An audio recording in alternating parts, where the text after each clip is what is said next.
What if everything the world believed about Hinduism was wrong? A hidden truth lies beneath millions of gods. One infinite reality, misunderstood for centuries. The answer will सनातन धर्म के विकास और इस अनंत धारा का सच आखिर क्या है? क्या ये केवल प्राचीन मिथकों का संग्रह है या इसके भीतर कोई ऐसा गहरा विज्ञान छिपा है जिसे हम सदियों से अनदेखा करते आ रहे हैं? इतिहास की परतें एक ऐसा रहस्य छुपाती हैं जो हमारी सामान्य समझ से बिल्कुल परे हैं। ये एक ऐसी आध्यात्मिक व्यवस्था है जिसने समय के सबसे क्रूर प्रहारों को भी सह लिया, क्योंकि इसका आधार कुछ ऐसा था जिसे कभी मिटाया नहीं जा सकता। दुनिया के अधिकांश प्रमुख धर्मों का एक स्पष्ट संस्थापक या पैगंबर होता है, तो फिर बिना किसी एक मार्गदर्शक या केंद्रीय पुस्तक के सनातन धर्म जैसी विशाल और जटिल व्यवस्था की शुरुआत आखिर कैसे हुई? सनातन धर्म किसी एक व्यक्ति के दिमाग की उपज नहीं है। इसके बजाय ये पिछले 5000 वर्षों में स्वाभाविक और जैविक रूप से विकसित हुआ। ये अलग अलग संस्कृतियों, विचारों और दर्शनों का एक सहज संगम था जिसने एक विशाल रूप ले लिया। सिंधु घाटी सभ्यता के ज्यामितीय ईंटों के खंडहरों और विशाल स्नानागारों के नीचे क्या छिपा है? क्या इन प्राचीन शहरों के लोग उन प्रथाओं को जानते थे जिन्हें हम आज हिंदू धर्म कहते हैं? पुरातत्वविदों ने एक चौंकाने वाली खोज की। उन्हें 4300 साल पुरानी पशुपति मोहर मिली, जिस पर एक सींग वाली आकृति क्रॉस लेग्ड योग मुद्रा में बैठी है। ये इस बात का अकाठ्य प्रमाण है कि आधुनिक योग और ध्यान की जड़ें प्रागैतिहासिक काल तक गहरी हैं। सिंधु घाटी की मौन योग मुद्राओं से लेकर वेदों के जटिल दर्शन तक का ये सफर कैसे तय हुआ? इन प्राचीन ऋषियों ने अपने गहरे ज्ञान को दुनिया के सामने कैसे प्रकट किया? उन्होंने इसे पत्थरों या पन्नों पर नहीं लिखा, इसके बजाय उन्होंने ब्रह्मांड के कंपन को सुना। प्राचीन संस्कृत, जिसकी जड़ें यूरोपीय भाषाओं से भी जुड़ती हैं, का उपयोग इन ब्रह्मांडीय ध्वनियों को मंत्रों के रूप में आकार देने के लिए किया गया। अगर सबसे पुराने हिंदू ग्रंथों को सदियों तक कागज पर नहीं उकेरा गया, तो वे समय की धुंध में खो क्यों नहीं गए? हजारों सालों तक ये ज्ञान अपने शुद्धतम रूप में कैसे जीवित रहा? वेदों को श्रुति कहा जाता है, जिसका अर्थ है वह जो सुना गया है। पुजारियों ने इन ध्वनियों को याद करने के लिए एक अविश्वसनीय रूप से जटिल गणितीय और संगीतमय प्रणाली विकसित की। ये मानव इतिहास का सबसे अभूतपूर्व मौखिक संचरण था, जिसने हर स्वर को सुरक्षित रखा। हजारों साल पहले रचे गए इन जटिल मंत्रों और ब्रह्मांडीय ध्वनियों का अंतिम निष्कर्ष क्या था? ऋग्वेद की ऋषियों ने ब्रह्मांड की प्रकृति के बारे में दुनिया को क्या बताने की कोशिश की? लगभग 1500 ईसा पूर्व रचित ऋग्वेद एक स्पष्ट और शक्तिशाली घोषणा करता है, एकम सत विप्रा बहुधा वदंती। इसका अर्थ है सत्य एक ही है, लेकिन बुद्धिमान लोग उसे अलग अलग नामों से पुकारते हैं।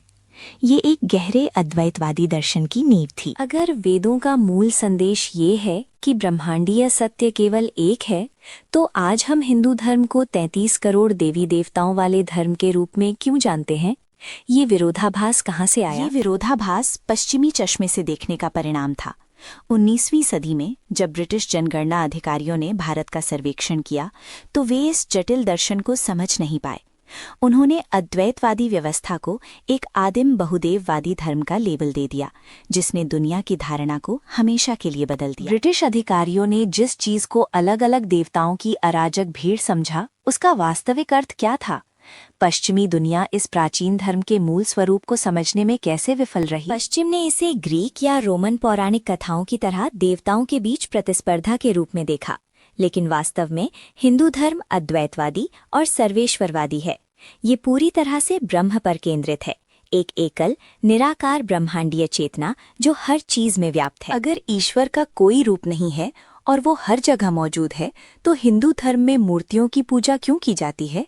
क्या ये मूर्ति पूजा के पश्चिमी विचार से अलग है? आइडल वर्शिप या मूर्ति पूजा एक गलत पश्चिमी अनुवाद है। हिंदू धर्म में मूर्तियां जड़ पत्थर नहीं है जिन्हें पूजा जाता है। इसके बजाय वे मानव मन के लिए मनोवैज्ञानिक लंगर के रूप में कार्य करती हैं।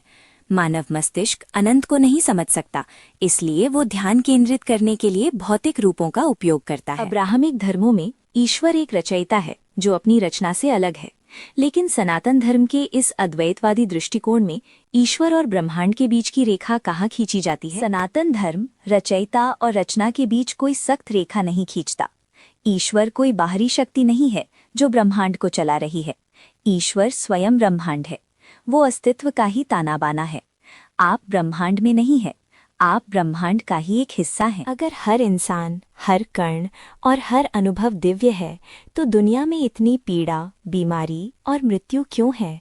एक ईश्वरीय ब्रह्मांड में दुख का अस्तित्व कैसे संभव है? प्राचीन भारतीय ग्रंथों ने ब्रह्मांड को एक मशीन या कठोर नियमों के सेट के रूप में नहीं देखा। उन्होंने इसे लीला या दिव्य आनंद के एक लौकिक नृत्य के रूप में देखा। इस नृत्य में सृजन और विनाश, सुख और दुख दोनों शामिल हैं। यह ब्रह्मांड का स्वाभाविक प्रवाह है। इस निरंतर बदलते और अक्सर दर्दनाक लौकिक नृत्य में एक इंसान शांति कैसे पा सकता है?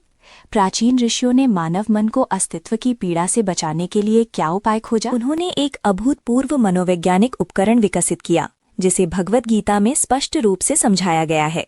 ये केवल एक धार्मिक ग्रंथ नहीं है, बल्कि ये मानव मन के लिए सार्वभौमिक जोखिम प्रबंधन का एक उन्नत मैनुअल है, जो हमें बिना टूटे जीवन की चुनौतियों का सामना करना सिखाता है। भगवद गीता का वो कौन सा मुख्य सिद्धांत है जो मनुष्य को दुख से मुक्त कर सकता है? वो कौन सी ढाल है जो हमें जीवन के उतार चढ़ाव से बचाती है? वो रणनीति है निष्काम कर्म। इसका अर्थ है बिना किसी स्वार्थ या फल की इच्छा के अपना कर्तव्य निभाना। जब आप परिणामों से अपना लगाव छोड़ देते हैं, तो विफलता आपको नष्ट नहीं कर सकती और सफलता आपको अहंकारी नहीं बना सकती। यही सच्चा जोखिम प्रबंधन है। एक ऐसा दर्शन जो इतना परिपक्व और मनोवैज्ञानिक रूप से उन्नत था, उसे किस चीज से खतरा हो सकता था? वो कौन सा वैचारिक भूकंप था जिसने सनातन धर्म की नींव हिला दी? पहली सहस्राब्दी ईसा पूर्व के मध्य में बौद्ध धर्म और जैन धर्म का उदय हुआ। उन्होंने कठोर वैदिक कर्मकांडों और जातिगत पदानुक्रमण की कड़ी आलोचना की। इस बौद्धिक चुनौती ने सनातन धर्म को अस्तित्व के संकट में डाल दिया, जिससे उसे आत्मनिरीक्षण और एक विशाल आंतरिक मोड़ लेने के लिए मजबूर होना पड़ा। जब भारत के सबसे शक्तिशाली शासक सम्राट अशोक ने बौद्ध धर्म अपना लिया और उसे राजधर्म बना दिया, तो सनातन धर्म की उस प्राचीन व्यवस्था का क्या हुआ जो सदियों से राजदरबारों पर निर्भर थी? हिंदू धर्म के लिए ये एक विनाशकारी झटका था। रातों रात इसने अपना सारा राजकीय वित्त पोषण और शाही संरक्षण खो दिया। भव्य वैदिक अनुष्ठान जो राज्य के खजाने से चलते थे, वे बंद हो गए। जीवित रहने के लिए इस धर्म को महलों से निकलकर आम जनता के बीच जाना था। बिना पैसे और बिना राजा के समर्थन के पुजारियों ने अपने धर्म को लुप्त होने से कैसे बचाया? उन्होंने आम जनता को कैसे वापस अपनी ओर आकर्षित किया, जो बौद्ध धर्म की सादगी से प्रभावित थी? उन्होंने धर्म का कठोरता से लोकतंत्रीकरण किया। जटिल और महंगे वैदिक अनुष्ठानों की जगह पुराणों ने ले ली। गहरे दार्शनिक रहस्यों को अब देवताओं, राक्षसों और नायकों की रंगीन सुलभ कथाओं में बुना गया। ज्ञान अब केवल अभिजात वर्ग तक सीमित नहीं था, ये हर गांव के चौराहे पर पहुंच गया। जब धर्म महलों से निकलकर गांव के चौपालों तक पहुंचा, तो आम आदमी का ईश्वर के प्रति नजरिया कैसे बदला? क्या ईश्वर अब भी एक दूरस्थ ब्रह्मांडीय शक्ति थे? इसने भक्ति आंदोलन को प्रज्वलित किया। ईश्वर अब कोई दूर की ब्रह्मांडीय शक्ति या कठोर न्यायाधीश नहीं रह गए थे, जिन्हें महंगे यज्ञों से प्रसन्न करना पड़े। वे एक व्यक्तिगत मित्र, एक प्रेमी या एक मार्गदर्शक बन गए। पूर्ण समर्पण और प्रेम ही अब मोक्ष का मार्ग बन गया। आने वाली सदियों में भारत ने अभूतपूर्व हिंसा और विदेशी आक्रमणों का सामना किया। जब भव्य मंदिरों को तोड़ा जा रहा था और विश्वविद्यालयों को जलाया जा रहा था, तब ये धर्म कैसे जीवित रहा? विदेशी आक्रमणकारियों ने कमजोर पत्थर के मंदिरों को मलबे में बदल दिया और औपनिवेशिक ताकतों ने इस संस्कृति को हीन बताकर इसे खत्म करने की कोशिश की, लेकिन वे विफल रहे। उन्होंने इमारतों को नष्ट कर दिया, लेकिन वे उस अदृश्य ढांचे को नहीं समझ पाए जिस पर यह धर्म टिका था। जब आपके भगवान की मूर्तियों को खंडित कर दिया जाए और आपके पूजा स्थलों को धूल में मिला दिया जाए, तो आस्था कैसे सांस लेती है? सनातन धर्म ने इस विनाश से बचने के लिए कौन सा अंतिम बचाव तंत्र अपनाया? सनातन धर्म ने अपना भौगोलिक और भौतिक केंद्र ही बदल लिया। जब बाहरी संरचनाएं खतरे में थीं, तो धर्म ने खुद को सिकोड़ लिया और मानव हृदय के भीतर शरण ली। घर के छोटे कोने मंदिर बन गए और भजन और प्रार्थनाएं वो अभेद्य किला बन गईं जिसे कोई तलवार नहीं काट सकती थी। क्या यही कारण है कि आज कई विद्वान सनातन धर्म को एक धर्म के बजाय मानवता का पहला ओपन सोर्स आध्यात्मिक इकोसिस्टम कहते हैं? क्या इसकी उत्तरजीविता का रहस्य इसके लचीलेपन में है? बिल्कुल। एक सॉफ्टवेयर की तरह जो लगातार अपडेट होता रहे। सनातन धर्म में कोई कठोर हठधर्मिता नहीं थी जो टूट सके। इसने नई चुनौतियों के अनुसार खुद को ढाला, नए विचारों को अवशोषित किया और विकसित हुआ। ये एक ऐसी नदी है जो चट्टानों से लड़ती नहीं बल्कि अपना रास्ता बदलकर आगे बहती है। तो अंततः सनातन धर्म के विकास और उसकी अजेय अस्तित्व के पीछे का सबसे बड़ा सत्य क्या है? क्या ये केवल एक धर्म है या कुछ और? सबसे बड़ा रहस्य ये है कि ये बहुदेववादी नहीं बल्कि एक गहरा अद्वैतवादी दर्शन है। लाखों देवी देवता एक अनंत निराकार सत्य के मनोवैज्ञानिक लंगर हैं।